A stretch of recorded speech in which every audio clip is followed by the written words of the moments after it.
Altaf Salem Al-Asaba, Honorary President of Al-Sabi Society, for the full support that has been given to ACK so that this event can be well organized. The exhibition and workshop that start today until September 6th is an activity of the ASEAN Committee in Kuwait, or we abbreviate the ASEAN Committee in Kuwait. Embassies of ASEAN countries in Kuwait, namely Brunei Darussalam, and we have also the booth here, Cambodia, the Philippines, Indonesia, Laos, Malaysia, Myanmar, Thailand, and Vietnam, and as well as non-resident ambassador of Singapore, Ambassador Zain Rasid, work together in synergy to organize this event that featuring traditional textile and handicraft products from each ASEAN member countries. And this event that co-organized by the ACK and Al-Sabi Society is expected to provide more insight and knowledge, especially for Kuwaitis and of course all of the audiences about ASEAN in general, and more specifically about traditional fabrics and handicraft products of ASEAN members. And this exhibition is aimed to promote, of course, ASEAN textile as one of the richest culture of the world, and over the centuries, ASEAN textile evolved in numerous from the simplest one to the high quality woven silk. And textile development in ASEAN countries, as I explained earlier, that started from the 14th centuries and rich with the cultural diversity. As you may understand that the population of all ASEAN countries about 600 million. So you could imagine that every country consists of many islands, like Indonesia consists of 17,000 islands. So you could imagine, of course, and other countries. And this event, we will hold also a daily workshop that the one who would like to learn about how to make the Indonesian batik. Actually, the batik traditional woven we share with Malaysia and Brunei, but it's different pattern. And we will show you tomorrow, starting with Indonesian batik artists that will show you from 6 p.m. to 7:30 p.m. So the one who would like to learn about it can register tonight to the committee. And we will also have a workshop of Thailand silk clothes flower creating. So Ambassador Rucha also provide the artists out and will teach you how to make it this. And also the Philippines will show the bracelet weaving techniques. And thank you, our colleagues from the Philippines. And last but not least, Malaysia will also show you the traditional headgear folding, right? Ambassador Dato Ali. And we would like to conclude this speech tonight by again saying thank you all for coming for this event, and please enjoy the exhibition until September 6th. And again, that we would like to say thank you to Ambassador Ruch that initiated this program. Thank you and enjoy the exhibition. Bye.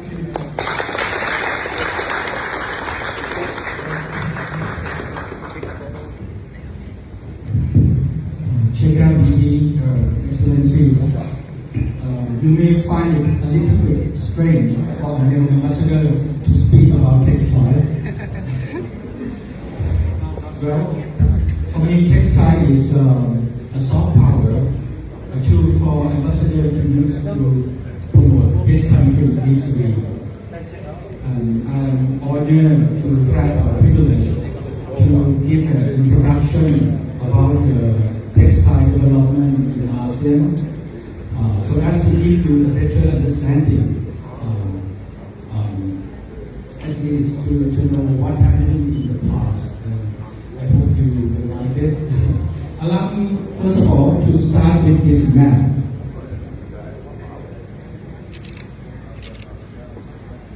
So, from this map, geographically speaking, you can observe two things. The ASEAN country is Southeast Asian country, so there are mainland Southeast Asian country, and there are coastal country of Southeast Asian country. That's the first thing.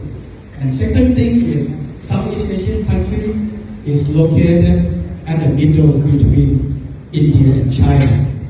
The country will receive frequent visit, food, culture, religion from them. So let me start with chapter 1. Chapter 1 is about the mainland Southeast Asia. So in the old days, let's say during the 2nd century, the Hinduism from India entered Southeast Asia mainland. And in the 3rd century, Buddhism, Theravada Buddhism, also followed Hinduism to this land. There was no country as such, only a few empires around. And so in that area, the ethnic people can be categorized into two groups. The first group, they live in the northern part of Myanmar, Thailand, Laos, and Vietnam. This group were Hill tribe people. Because of the cold weather, they have to wear the cotton, very thick one, mostly black color, with the embroideries, and use silver as a decoration and button. And then the second group is the people live in the river basin, in the town which turned to be the capital of the empire. So this group of people, the clothing is different because the weather is hot and humid. So let's say the man will wear the long sleeve clothes without collar and use the sarong. Sarong is one big piece of the rope wrapped together from Chinese reference. For women, they wore what we call red cloth and sarong as well. In that day, gold was used to put together in the thread and sew to the cloth, making the ranking and the class of people during that time. But later, the sarong and the bottom part, few centuries later, they changed to the loincloth. Loincloth is what I'm wearing right now. If you recall the Hollywood movie Anna and the King of Siam, so this is exactly what I'm wearing, except not I can choose. For Vietnam is another case because Vietnam the proximity of the country to China. So Vietnamese dress clothes were accustomed to the silk weaving, and the famous one is Hudong, city of silk, with the embroideries of a flower, phoenix, and dragon. So that's the end of chapter 1. So chapter 2 is about coastal area of Southeast Asia. The coastal area of Southeast Asia is another story because of the ancient maritime history. Let me start with the Philippines. For Philippines in the 14th century, when Magellan used a boat travel to Philippines, what he brought along was Spanish influence as well as Christianity. So this blend well with the natural products of the Philippines. So that's why they use the the leaf from pineapple, the leaf from banana to make the shirt with the Spanish influence, and it's turned to be balong Tagalog of Philippines. And another textile which is very famous and important is the batik. Batik means writing a dot. So batik was originated in Java, Indonesia in the 13th century during Majapahit Empire. So what they did is they used the white cloth and hand design writing and the special technique called wax resist dyeing to make sure that they have the beautiful piece of batik, and it was very pretty with the dot and fine line all together in one piece. When Muslims came to this part of area, to ASEAN in 15th century, so the batik changed because the people has to wear the batik for the whole body to conceal the body part, following the Muslim principle, and that's why it's what the batik is developed further, and a few centuries later, the technique called batik stamp were used for the benefit of production. So this is a very wonderful batik from Indonesia. And about the batik from Malaysia and Brunei, also this is very pretty batik.